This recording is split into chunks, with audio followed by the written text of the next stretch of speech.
Kembali lagi di podcast Monkey Talks. Ada Andre di sini. Ada Kai di sana. Gimana kabarnya, Kai? Aman. Aman ya. Kayaknya kalau misalnya dirimu nggak aman, kayaknya kita nggak podcastan juga sih. Menunggu kondisi aman. Aslinya sih sekarang lagi agak nggak enak badan sih. Soalnya sih tantenya belum transfer gitu. Oh, nunggu transferan ya? Oh. Ya. Pancen uripmu selalu tenan Kai. Oke.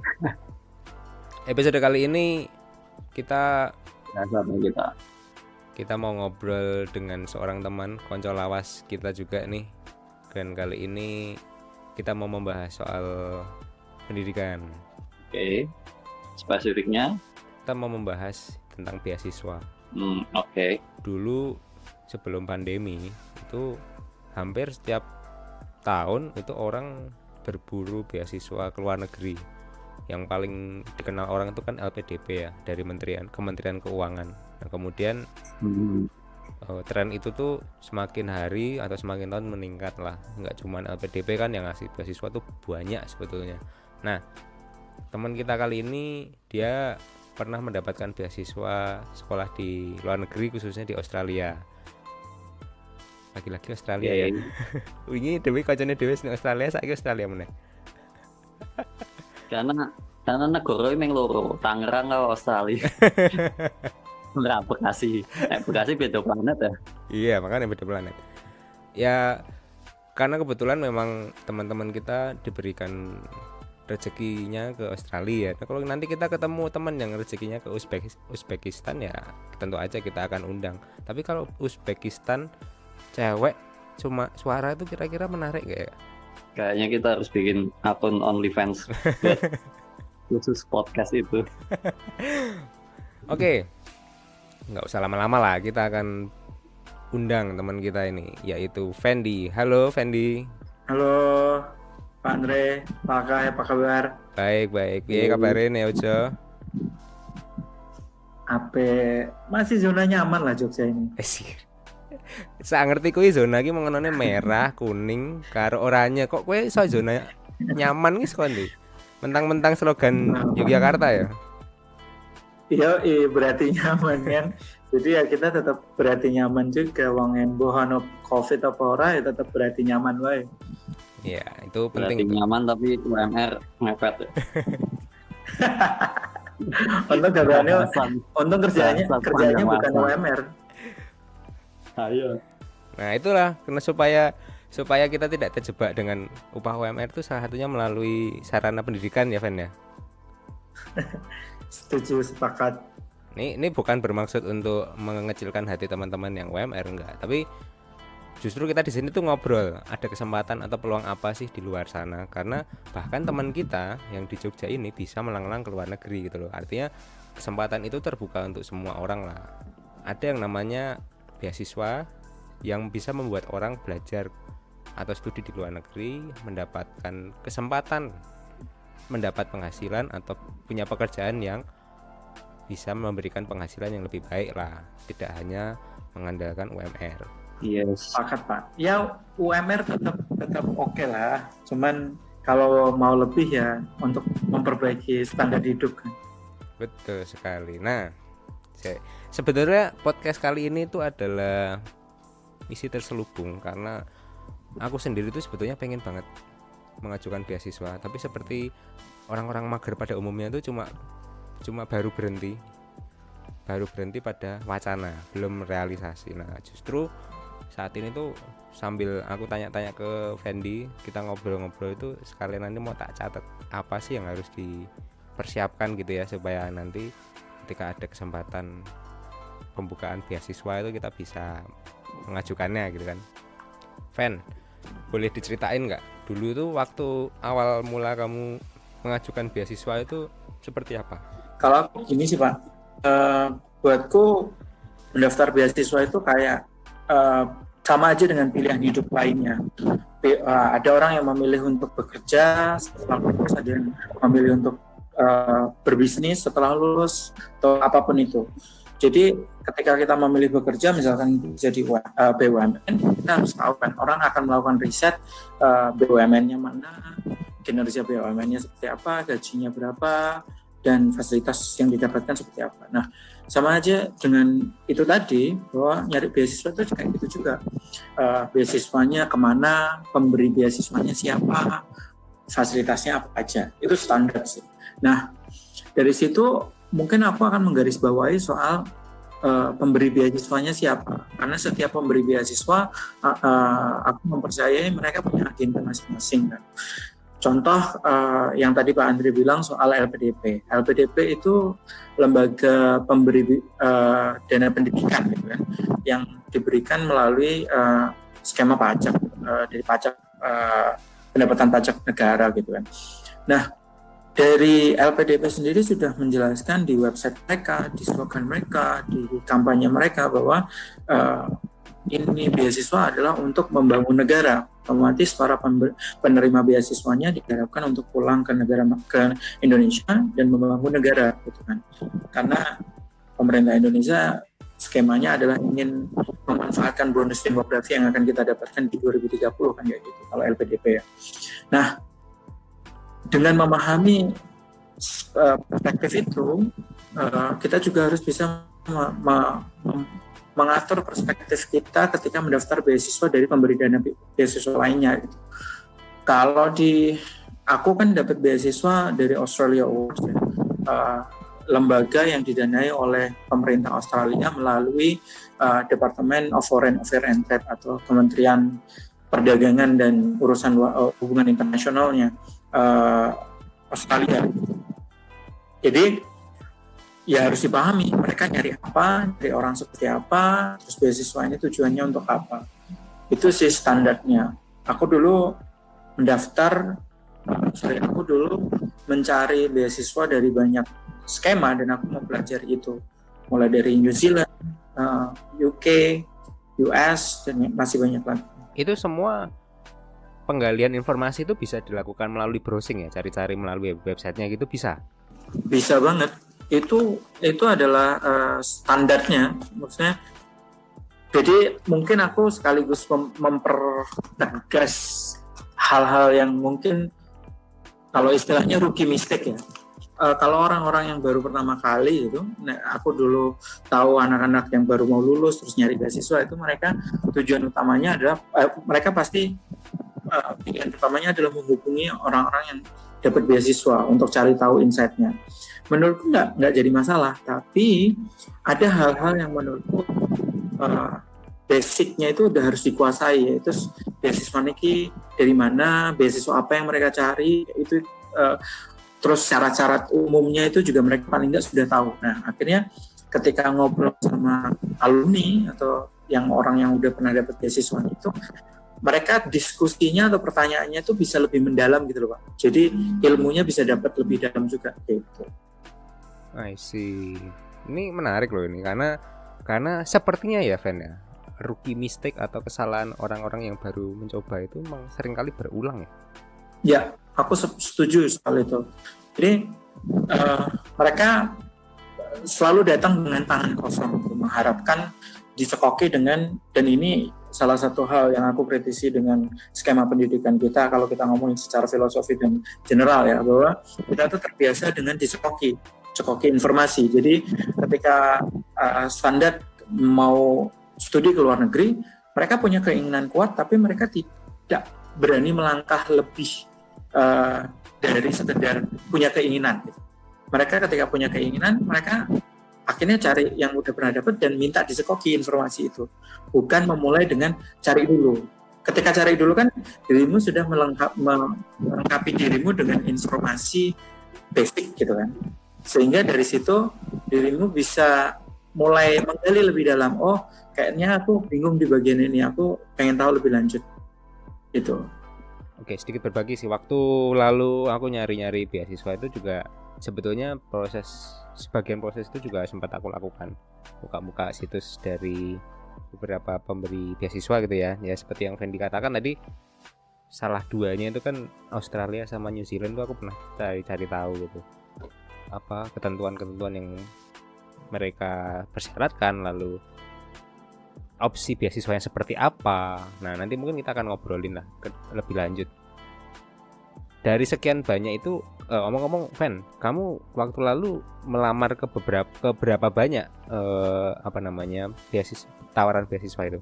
Untuk yang spesifik S2 atau untuk yang keseluruhan? Kita konteksnya yang ke Australia. Atau itu semuanya Australia? Enggak.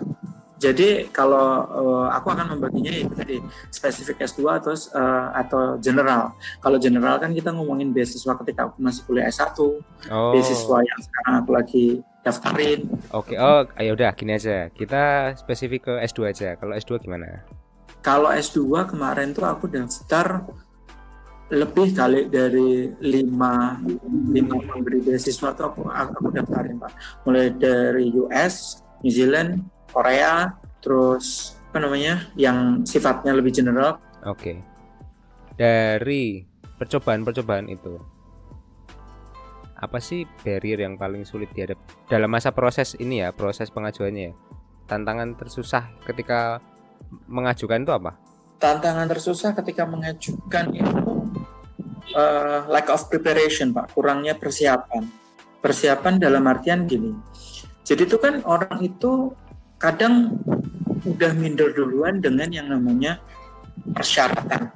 Kayak misalkan mereka udah panik dan sibuk bertanya soal waduh berarti ijazahnya harus pakai bahasa Inggris dong, waduh akte kelahiranku harus ditranslate bahasa Inggris dong. Itu kan hal teknis sebenarnya, hal teknis yang kita cukup cari tahu translator, penerjemah tersumpah, selesai permasalahan kan gitu. Tapi mereka dan aku juga mengalami, aku pada waktu itu tidak meributkan hal-hal yang penting malahan dulu. Baru ketika aku memahami itu, aku barulah meributkan hal-hal penting. Yang paling penting khususnya adalah motivation letter, surat atau sebuah pernyataan tentang alasan kenapa kita mendaftar beasiswa itu. Itu adalah bobot pentingnya. Berapa kali kamu bikin motivation letter? Berapa kali fail? Berapa kali akhirnya wah iki wis cukup iki? Mungkin aku akan sedikit menawarkan approach yang aku pakai ya. Aku tidak membangun motivation letter itu satu untuk semua gitu. Tapi kayak ketika kita mendaftar pekerjaan kan CV gitu kan, kita sesuaikan dengan itu tadi pemberi beasiswanya kan gitu. Jadi aku akan selalu menyarankan ke teman-teman itu kalau bikin motivation letter ya kontekstual gitu. Nah, yang mau didaftar adalah beasiswa ke US, kita tahu pemberi beasiswanya siapa, mereka nyari orangnya seperti apa, ya kita bikin motivation letter seperti yang mereka inginkan, refleksi dengan pengalaman yang kita lakukan. Oke, sepakat banget sih kalau misalnya tadi mencoba dibandingkan dengan kita ngajuin lamaran pekerjaan ya, CV ya, bahwa sebaiknya CV itu memang dibuat sesuai dengan lowongan yang kita tuju kan.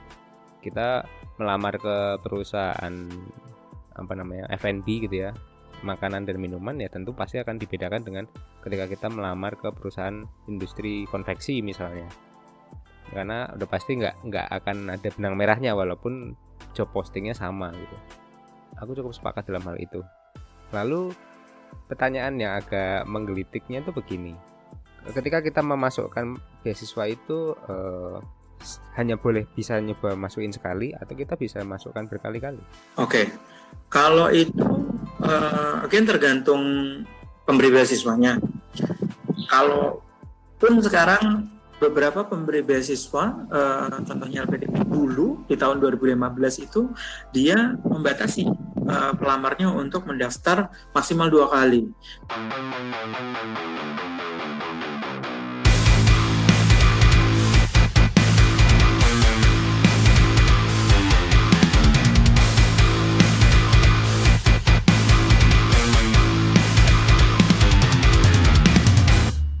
Nah itu salah satu yang dikritisi juga, yang sekarang akhirnya LPDP tidak menggunakan aturan itu, setahuku.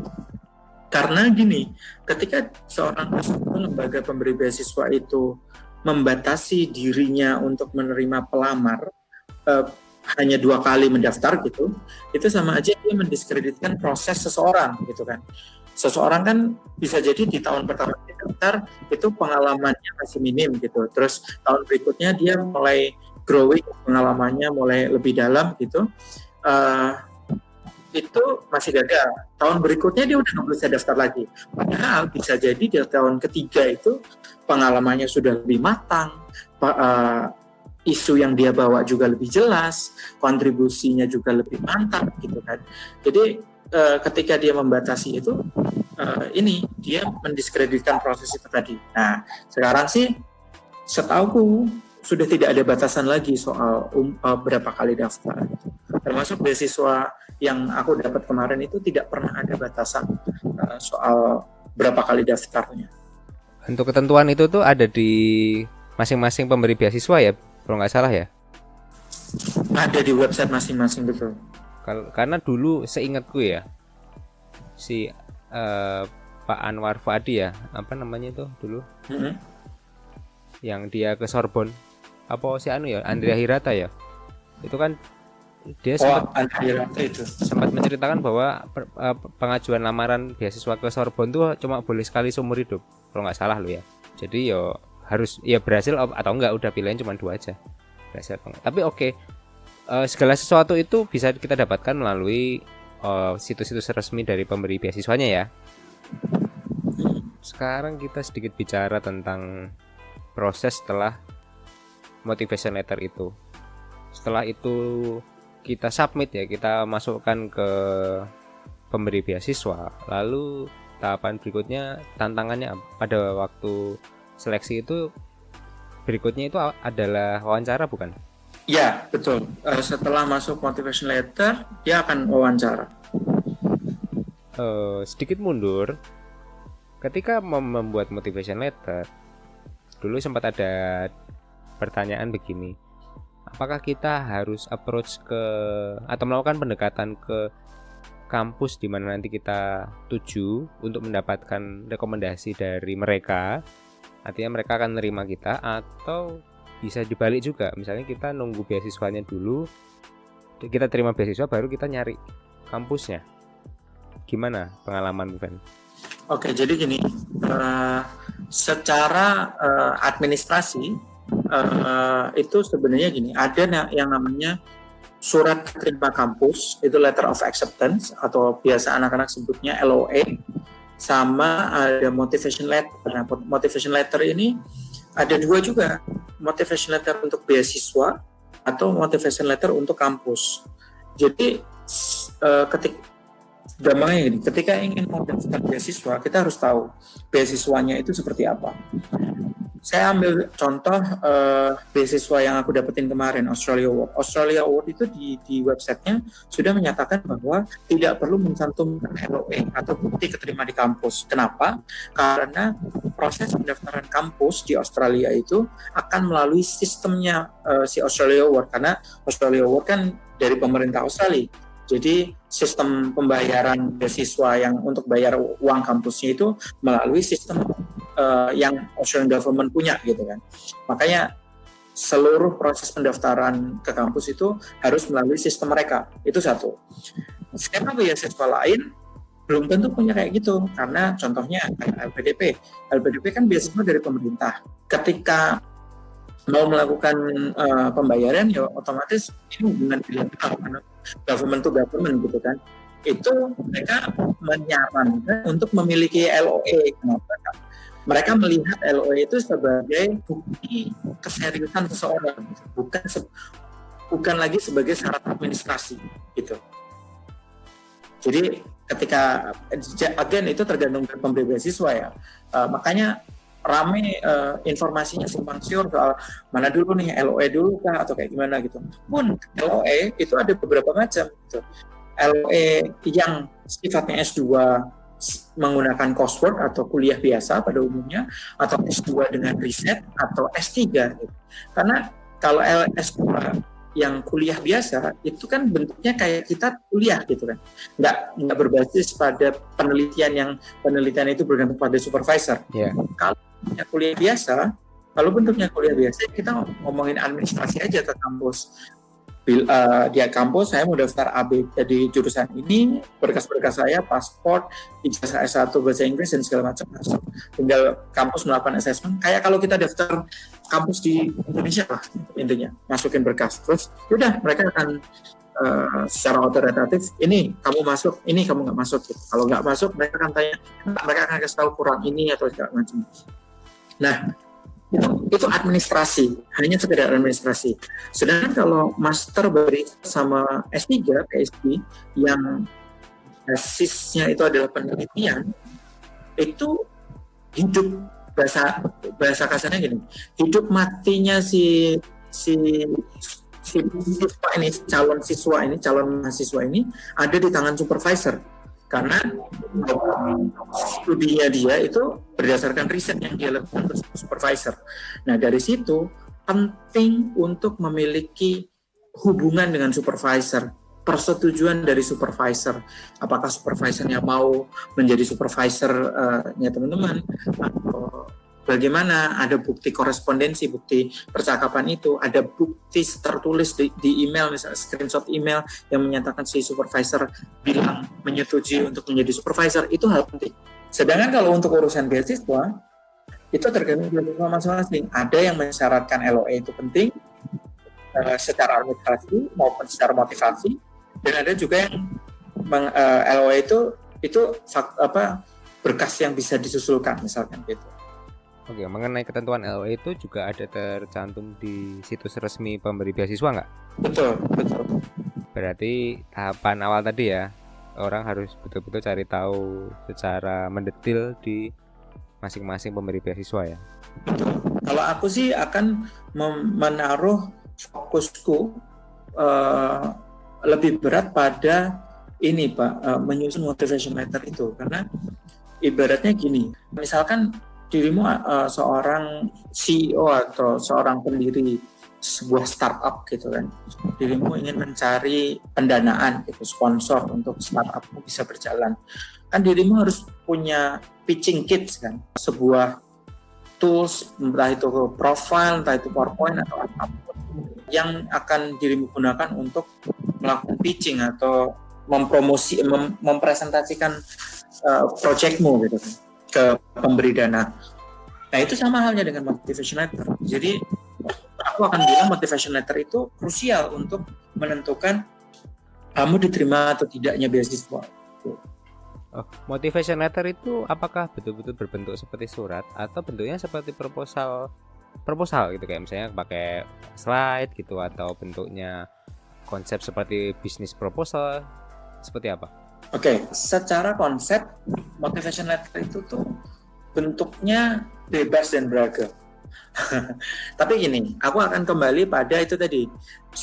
Setiap pemberi beasiswa biasanya memiliki formatnya masing-masing untuk motivation letter. Jadi aku akan selalu mengajak teman-teman untuk refer ke websitenya si pemberi beasiswa dan cari tahu motivation letternya seperti apa, atau bahkan mereka tidak sama sekali tidak menggunakan kata-kata motivation letter, mereka hanya mencantumkan application form gitu, berkas aplikasi yang di dalamnya ada pertanyaan-pertanyaan yang mewakili motivation letter itu. Tapi ada juga beasiswa yang kalau aku ambil contoh LPDP lagi, mereka bentuk motivation letternya itu seperti surat gitu, yang mereka nggak punya template, tapi mereka punya request, misalkan punya request berkas gini, tuliskan rencana kontribusimu pada Indonesia. Dah, itu tolong dijawab melalui sebuah IC atau tulisan gitu. Itu adalah salah satu bentuk motivation letter. Jadi again tergantung. Yang menjadi bobot berat adalah mengartikulasikan atau memahami si pertanyaan itu dan menjawabnya. Itu yang tantangannya. Ini mulai kelihatan ada pencerahan atau tambah jelimet. Mungkin kalian yang mendengarkan sedang pusing membuat proposal beasiswa atau motivation letter, ya nanti simak terus ya podcast ini. Aku nyimak Kowe iki nek akeh iki proposalnya ora proposal beasiswa, proposal yang tante. biasi tante kowe iki. Iya lah. Lanjut ya kita ya. Kita lanjut ya. Lanjut. ketika proses wawancara biasanya iki nek wawancara iki kan paling deg-degan ya ra. Wedi ku takoni opo ya? Opo piye ya le jawab. Bener ra, Fen? Nek pengalamanmu piye? Mungkin agak sedikit beda ya Pak ya.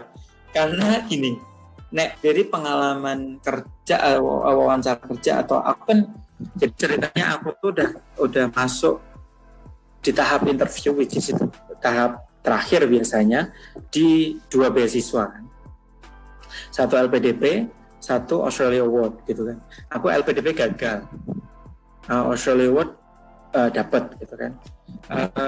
Itu aku mengalami pengalaman yang berbeda gitu.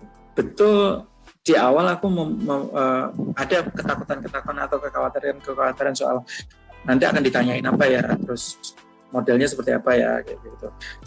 Cuman ya di beasiswa yang kemarin yang Australia Award itu justru ketika aku lolos berkas dan masuk ke tahap interview, mereka ngasih tahu di email itu bahwa interview akan dilaksanakan di tanggal sekian, kita akan fokus pada tiga pertanyaan ini, yang semuanya akan bentuknya semacam mengkonfirmasi, mengklarifikasi, menggali lebih dalam dari motivation letter, bukan bahasanya mereka bukan motivation letter ya, tapi application form yang sudah aku submit gitu, yang sudah lolos itu tadi. Jadi ketika di wawancara itu murni sifatnya tuh akademik gitu loh.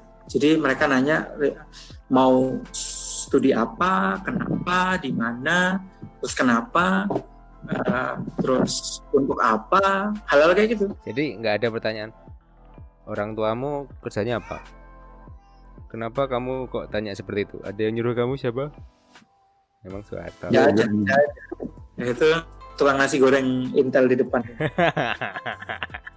Ini menarik ya, karena aku merasa gitu ya, ketika tahap wawancara itu yang dikhawatirkan kebanyakan tuh malah aku kudu piye ya. Maksudnya lebih ke hal-hal trivial remeh tentang diri kita ketimbang fokus pada aku iki arep sekolah sing tak goleki apa tahun kan. Sekolah kan berarti misalnya penelitian atau ilmu apa yang mau diserap, terus nanti mau diterapin kayak gimana. Nah, Fen, waktu dirimu studi di Australia, nek wis jenenge wis sekolah ki, nek wis itu kan gini. Kalau sudah mulai studi, kemudian ya udahlah beasiswanya dapat segala macam, masih ada tantangan lagi nggak yang harus dihadapi? Ini dari pengalaman aku kemarin, kebetulan kan aku salah satu di beberapa organisasi kan, salah satunya organisasi Perhimpunan Pelajar Indonesia. Jadi network teman-teman pelajar di sana itu lumayan.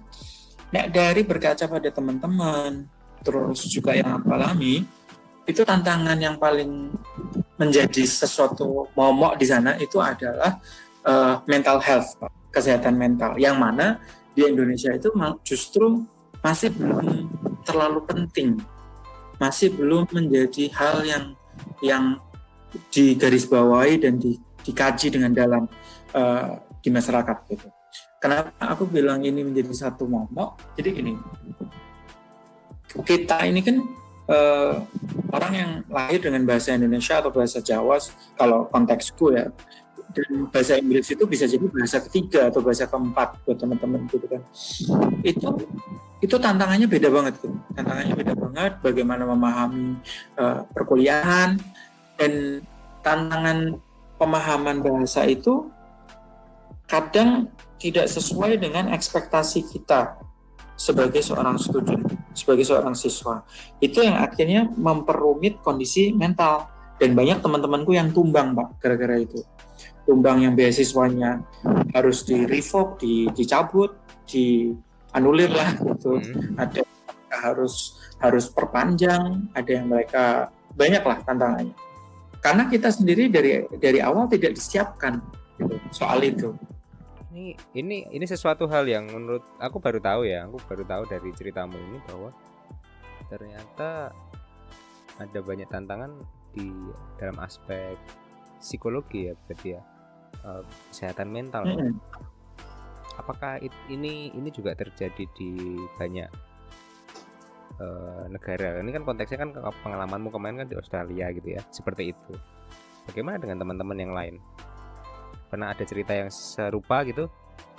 Aku akan bilang iya Pak, karena gini, ini tuh bukan lagi urusan soal negara mana mereka studi, tapi persiapan yang dialami oleh teman-teman Indonesia ketika studi ke luar negeri.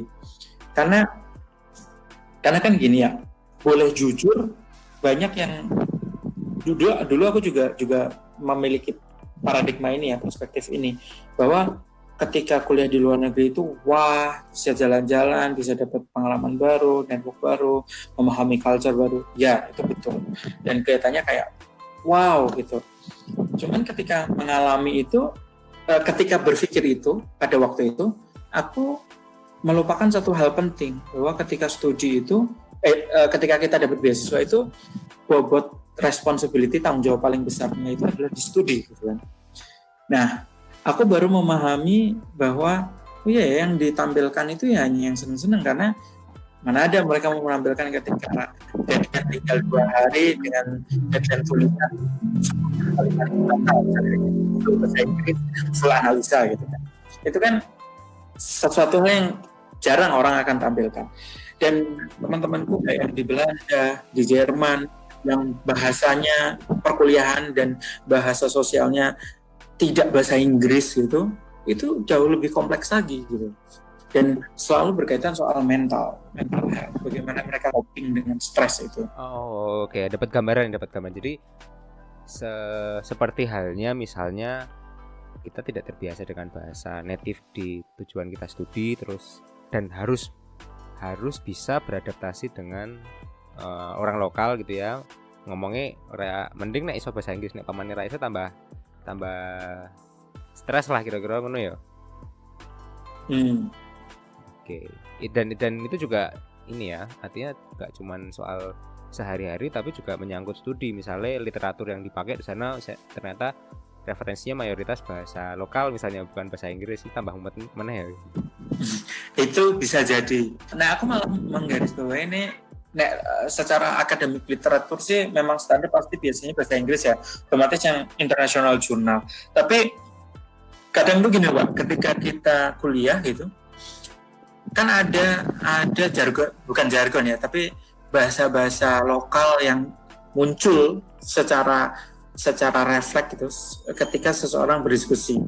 Kalau misalkan dirimu tugasnya tugas kelompok gitu, dengan native gitu, itu kan ada ibaratnya aku karo kowe karo Pak Akai kumpul karo bule gitu, kan kita cuk-cuk bahasa Jawa, terus jargon gojekan-gojekan yang hanya kita pahami, inside joke itu kan ya hanya kita yang memahami gitu kan. Nah, itu juga muncul Pak gitu di sana. Akhirnya kan kita kayak kadang kita kayak akhirnya ketinggalan dengan konteks komunikasinya gitu. Mau ngomong apa sih aku mau. Dan itu butuh adaptasi yang cukup lama. Terima kasih telah mendengarkan podcast Monkey Talks. Kalau kalian suka dengan podcast ini, share di Instagram dan ikuti terus podcast Monkey Talks di Spotify, Apple Podcast, dan juga di YouTube. Sampai jumpa di episode berikutnya.